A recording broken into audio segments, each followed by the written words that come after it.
नमस्ते। क्या आपको पता है कि आपके बच्चे का रिजल्ट कहाँ खराब हो रहा है? आज इतने कम नौकरियां हो रही हैं, आज लोग बेरोजगार हो रहे हैं। इसका पता है खास रीजन क्या है? अगर अच्छा लगेगा तो बिल्कुल शेयर कीजिएगा ताकि हर ये व्यक्ति समझ सके कि मैं कहाँ गलत और कहाँ सही हूं। मैं स्पष्ट भाषा में बताना चाहूंगा कि आपको बर्बाद करने वाला कोई और नहीं, सिर्फ आप स्वयं हो जो ऑनलाइन के चक्कर में फंसे हो। भैया, ऑनलाइन और ऑफलाइन में काफी अंतर होता है। अब ऑनलाइन में क्या क्या होता है उसको समझ लो। अब ऑनलाइन में क्या होता है कि आपका क्लास जो होता है ना, वो कंसंट्रेशन नहीं होता है। टीचर क्या पढ़ा रहे हैं, टीचर क्या नहीं पढ़ा रहे हैं, आप पढ़ रहे हैं ऑनलाइन क्लास में, मोबाइल से आप ऑनलाइन क्लास से पढ़ रहे हैं और उसमें अंग्रेजी मार रहे हैं, क्या कर रहे हैं नहीं कर रहे, दिमाग कहां पे है, लेकिन क्लास कंटिन्यू है। लेकिन ऑफलाइन क्लास में ऐसा नहीं होता है। ऑफलाइन क्लास में थोड़ा सा बात ही करेंगे, हाँ टीचर बोल देंगे भैया क्या कर रहे हो, भैया क्या कर रहे हो। तो ये होते हैं ऑनलाइन और ऑफलाइन क्लास में विशेष अंतर। दूसरा अंतर मैं बताता हूं ऑनलाइन ऑफलाइन में क्या। हैंड राइटिंग आपका क्या हो रहा है, कहां पे कॉमा, कहां पे बिंदु, कहां पे क्या, कहां पे पैराग्राफ चेंज कर रहे हो, कोई देखने वाला नहीं है। तुम क्या लिख रहे हो क्या नहीं लिख रहे हो, ये कोई देख ही नहीं रहा है। ऑनलाइन क्लास में भैया रख लो सामने, देख लो, तकिया पे सुत जाओ, क्या करो, कहां कंसंट्रेशन बना, किस पोजीशन में है, शिक्षा का स्तर कहां गिर गया है, ये ऑनलाइन कैसे बर्बाद किया है आपके बच्चों को और आपको, इस पे गौर करने वाली बात है।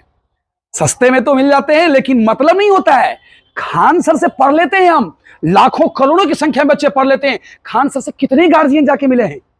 सिंगल गार्जियन बता दे कितने गार्जियन जाकर के पूछते हैं कि खान सर आपसे 10 साल से मेरा बच्चा पढ़ रहा है, 3 साल से मेरा बच्चा पढ़ रहा है लेकिन आज तक रिजल्ट नहीं हुआ है। पूछने के लिए गए, हजारों करोड़ों बच्चे पढ़ते, उसमें से अनुमान है कि लाख बच्चे पास हो जाएंगे। लेकिन ऑफलाइन क्लास में क्या होता है, टीचर फोन कर, गार्जियन को टीचर फोन करते हैं कि भैया रिजल्ट तो हुआ नहीं है, 3 साल से देखो नुखा पास भेज लियो, रिजल्ट बात तो कुछ हो नहीं खेलो। तो ऑफलाइन के टीचर के पास एक खास प्रेशर होता है, बच्चों पर और टीचर दोनों पे खास प्रेशर होता है कि कैसे करके जल्दी से रिजल्ट हो। तो ये ऑनलाइन के चक्कर कैसे आपके रिजल्ट को बर्बाद किया है, इसके चक्कर में मत पढ़ो। आज भी सजेशन देता हूं कि ऑफलाइन क्लास पढ़ो, ऑफलाइन से पढ़ो, जिंदगी बन जाएगी। टीचर का एक्सप्रेशन पता चलेगा, टीचर का आई कॉन्टेक्ट पता चलेगा, टीचर किस फ्लो में पढ़ा रहा है ये पता चलेगा। ऑनलाइन के चक्कर में पढ़ोगे तो तकिया पे सुत के अंगड़ाई मारोगे, कहानी झंड है। चौथी बड़ी गलती मैं बताना चाहूंगा आपको कि कोई टाइम निश्चित नहीं है।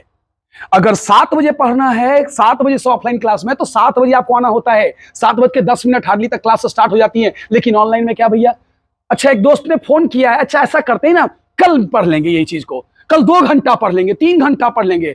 समय की कीमत नहीं पता है आपको, समय की कीमत नहीं पता है तो कैसे विद्यार्थी और समय की कीमत पता नहीं। 5वीं सबसे बड़ी गलती है कि आपका अभी पढ़ रहे हैं, पढ़ने के दौरान ही कुछ क्या हुआ, जैसे मैथ पढ़ रहे हैं, मैथ पढ़ते पढ़ते कुछ समझ में नहीं आया, डॉट हो गया, तो उसके लिए क्या करो भैया, क्वेश्चन को फोटो खींचो, सर को भेजो, और सर पता नहीं जवाब देंगे कि नहीं देंगे, इसकी सुनिश्चित नहीं है। तो डॉट क्लियर नहीं हो पाता है, और जब तक डॉट क्लियर नहीं होगा, जब तक आपका कंफ्यूजन क्लियर नहीं होगा, तो आपके रिजल्ट कहां से होंगे।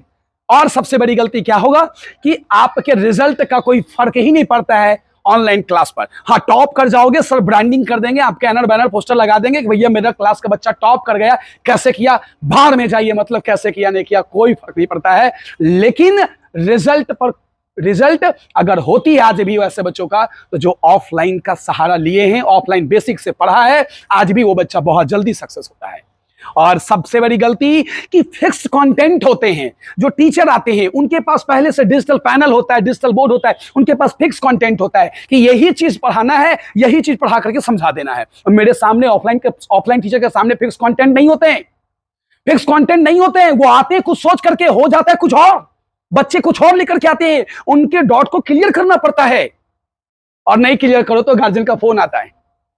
ये ऑफलाइन और ऑनलाइन में अंतर होता है। कितने गार्जियन ने फोन किया ऑनलाइन वाले टीचर को, नहीं ना। तो जो बच्चे आपका ऑनलाइन पढ़ करके अच्छा खासा रिजल्ट दिया है, अगर ऑफलाइन पढ़ता तो बहुत जल्द से जल्द रिजल्ट देता। कम कंटेंट लेकर के आते, फिक्स कंटेंट लेकर के आते कि आज मुझे इतना ही लाइन पढ़ाना है, आज मुझे इंट्रोडक्शन ही पढ़ाना है। कोई फिक्स नहीं होता है, बच्चे क्या कर रहे, बच्चे समझ रहे नहीं समझ रहे, कोई फर्क नहीं पड़ता है। हम जो याद करके आए, हम जो कंटेंट लेकर के आए, उसको पढ़ा देना है। सिंपल सी बात है भैया, तुम समझो तुम ना समझो, बाहर में चले जाओ, कोई फर्क नहीं पड़ता है। ये ऑनलाइन ऐसे बर्बाद किए हमारे बच्चों को, हमारे रिजल्टों को। कम पैसे में वीओडी बैच में देते हैं, मतलब वीडियो रिकॉर्ड कर लेते हैं, वीडियो रिकॉर्ड करके आपको फिक्स कंटेंट दे देते हैं। अच्छा लगता है, अच्छे कंटेंट होते हैं, फिक्स कंटेंट होते हैं, आपको बड़ा अच्छा लगता है, सुंदर लगता है पढ़ने में। लेकिन रिजल्ट की हालत क्या होती है? ऑनलाइन के चक्कर सबसे ज्यादा बर्बाद कर रहे हैं हमारे बच्चों को। हमारे समाज को, हमारे संस्कृति को, हमारी सभ्यता को, हमारे कंसंटेंसी को, हमारे कंसंट्रेशन को, हमारे पावर को, हमारे एनर्जी को बर्बाद कर दिया है, आलसी बना दिया हमें। मेहनती जहां पर हम छात्र थे, जो पसीने में रह करके पढ़ा करते थे, वहां पर हमको आज सबसे ज्यादा डाउनफॉल पे लेके गया तो वो ऑनलाइन क्लास लेके गया है। इतना बात ध्यान रखिएगा। सबसे बड़ा प्रॉब्लम, तुम पढ़ो ना पढ़ो, पढ़ने से पहले पैसा पेड कर दो।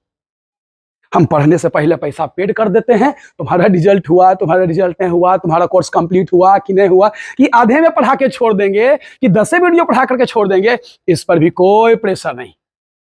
तो ये होते हैं ऑनलाइन और ऑफलाइन के खास अंतर, जो आपको बर्बाद करता है। इस हाथ जोड़ करके विनती करूंगा उन सभी छात्रों के गार्जियन से कि जिस शिक्षक के पास अपने बच्चे और अपनी बच्चियों को भेजते हैं, उस शिक्षक से एक बार आप जरूर मिले कि आपके बच्चे कैसे शिक्षक से जा रहे हैं। एक बार उन शिक्षकों से बातचीत करें कि बातचीत करने की शैली क्या है, क्या तरीका है, क्या क्या अनुभव है। एक बार अपने बच्चों को भेजने से पहले जरूर अपने टीचर से मिले, बच्चों के शिक्षक से जाकर के मिले। ये हमारा आग्रह है।